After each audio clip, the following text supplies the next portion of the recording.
The Ace Messiah, written by Christopher E. Marchant. Interior. Tegucigalpa Ace Entertainment Store, day. Dialogue, Spanish. It is a small entertainment retail store, empty, aside from 2 employees. A shop assistant roams the store in the process of completing a stock check, Felipe. Although Felipe's hair is in a ponytail and his beard is patchy, his appearance is similar to generic images of Jesus Christ. The manager, a short, overweight man in his late 30s, Miguel, stands behind the shop counter. Felipe jots down a final tally. Just leave that under the counter. I'm going to go for half an hour. Okay. As Felipe walks behind the counter, Miguel takes a bouquet of flowers from the back room and exits the store. Felipe picks up a remote control and turns on a TV in a back room. A tall, muscular man enters the store, Ronaldo. Ronaldo has a large rucksack slung over one shoulder. Hello?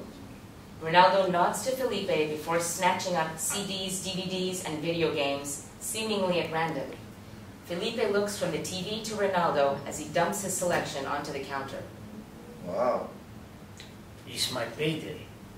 As Felipe scans the cases, Ronaldo unzips the rucksack on his shoulder and takes out a 12-gauge shotgun. Upon seeing the gun, Felipe slowly raises his hands into the air. Ronaldo smiles, tilts the gun down toward Felipe's stomach, and fires. Felipe collapses backwards as the left side of his abdomen is ripped open by ball bearings. Ronaldo swipes all the cases on the counter inside the rucksack, shoots out the glass from the display windows, and leaves the store. A prone Felipe brings a hand down to his stomach. Soon his entire forearm is soaked in blood. Exterior, Tegucigalpa Barrio, day. Felipe crawls from the store into the deserted street. On a distant mountaintop, a 100-foot statue of Jesus Christ, the Cristo del Picacho, watches over him. Felipe's breathing becomes shallow. His skin begins to pale. His knees bend and his arms outstretch, grasping at the ground beneath him. Fade to black. Superimpose. 3 years later. Fade to scene. Interior, Ace Entertainment skyscraper corridor, day. 2 men argue in hushed but intense voices in the corridor of an upscale office environment. One of the men is in his 20s, strikingly handsome, Jack, while the other is weather-worn in his 60s, Fred. This is ridiculous. Why? Because it's never been done before? Not only is it the most cynical venture I've ever heard, Fred pauses as he waits for a businesswoman to walk past. it's probably illegal. Illegal? It's barely even immoral. Look, Fred, how many generations did that store go back? Your grandfather. My father. So that's what, 70 years or so it started? My father was here from college to death. That was 30... Jack pauses as somebody else walks past. 1 years. He's 31. You're 34. 65 years of work. 70 years of Ace Entertainment existing in some form or another. 3 months. That's all we need to make sure this isn't pissed away. Do we have any other ideas? No. How could we even do such a thing? I mean, the logistics of it. I've spoken to Ann Berkovic. She's willing to be hired as a consultant. Ann Berkovic, the Ann Berkovic? As another office worker approaches, Fred marches toward the men's toilets, angrily beckoning Jack. Interior, Ace Entertainment skyscraper, men's toilets, day. Fred kicks open every toilet stall to make sure they're empty, then turns to Jack. We're a fucking retail store. What in God's name makes you think I'm going to be cavorting with a fucking mercenary? All that shit's in the past. We'll use her PR skills and a small team. Just stop it. Just stop it. Ace Entertainment is an independent company. It's done. And this thing isn't going to change that. I'm going in there, and I'm going to resign. Look, you're a good kid. Come in there with me. Tomorrow you can be carving out a career somewhere new. Do you know when he told me about the Ace Messiah? Mount Sinai? They were his last words to me. Fred laughs in disbelief and pushes open the door leading back to the corridor. I'm serious. He didn't want to see it end like this. Fred leaves the men's toilets. Jack takes a deep breath, composes himself, and follows him out of the room. Interior, Ace Entertainment skyscraper, corridor, day. Jack races down the corridor, chasing down Fred as he enters a room through a set of oak doors. Interior, Ace Entertainment boardroom, day. Fred has entered a room of Ace Entertainment directors seated around a glass table. Sorry to interrupt. It's just Fred trails off as Jack bursts into the room. Fred? Fred appears to ignore Jack, instead focus on a framed photograph in the corner of the room. The photograph is of two men standing outside a record shop named Ace Sarah. One of the men shows a passing semblance to Jack, while the other is a young Fred. Fred speaks as much to the photograph as to anyone else in the room. Fine. Transitional period. We'll stay till the end of next quarter. That gives me and Jack time to get everything sorted out. Interior, Tegucigalpa Ace Entertainment Store, day. Dialogue, Spanish. The store is now a little more than a shell. The windows are boarded up, and most of the shelves are empty. Felipe stands behind the counter reading a letter bearing the Ace Entertainment logo. Felipe's hair has been cut short, his beard shaved to reveal a birthmark on his right cheek. Exterior, Tegucigalpa Barrio, day. Dialogue, Spanish. Miguel makes his way out of the store and approaches some teenagers clustered around an abandoned market stall. Hey, would you mind? One of the teenagers lifts up his imitation Miami Heat shirt to reveal a pistol tucked into his jeans. The teenagers laugh amongst themselves as Miguel retreats back inside the store, closing the door behind him. Interior, Tegucigalpa Ace Entertainment Store, day. Dialogue, Spanish.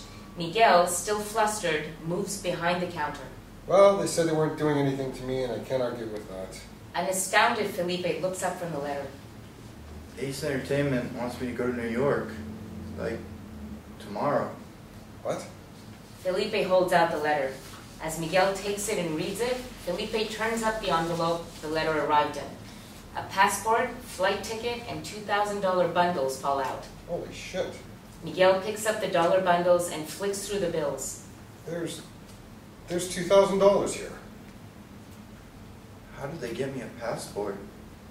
If these sort of guys want to get you somewhere... Look, this is signed by Jack Weaver. This is...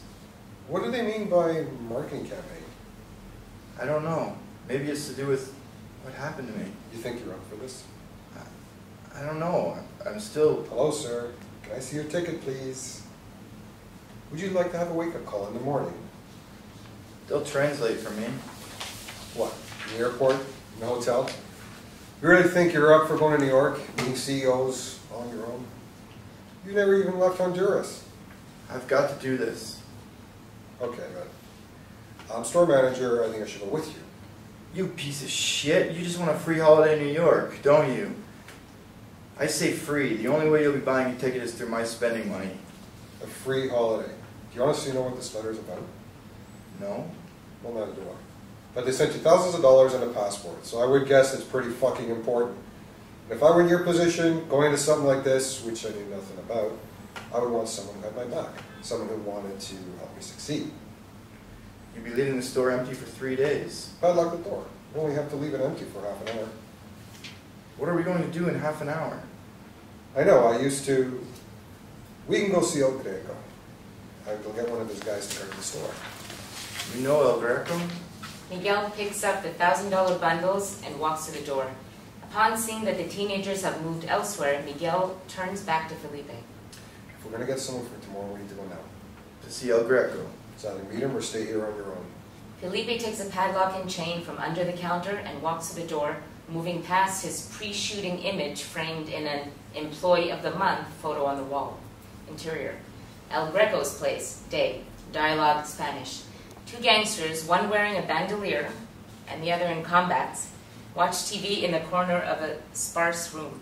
Bandolier jumps up and draws his gun upon hearing someone banging on the front door. Hey, it's Miguel. I'd like to speak to El Greco. What's going on? It's Miguel Granjero. I want to speak to Andreas. It's fine, he knows me. Let him in. Bandolier puts away his gun and opens the door to Felipe and Miguel. This is Felipe. He works for me. Miguel moves inside the building, followed by Felipe. Bandelier closes the door and moves into another room. How you doing, Miguel? I'm good. You come from the store? Yes.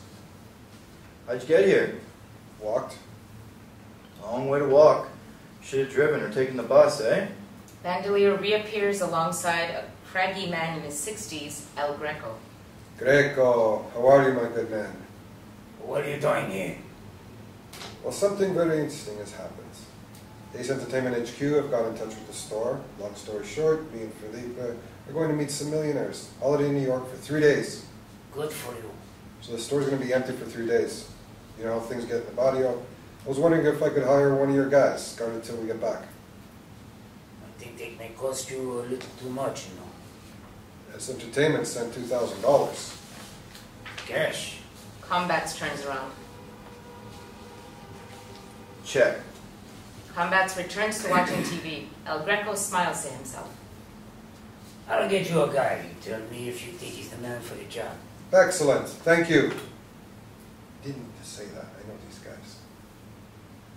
Ronaldo, in?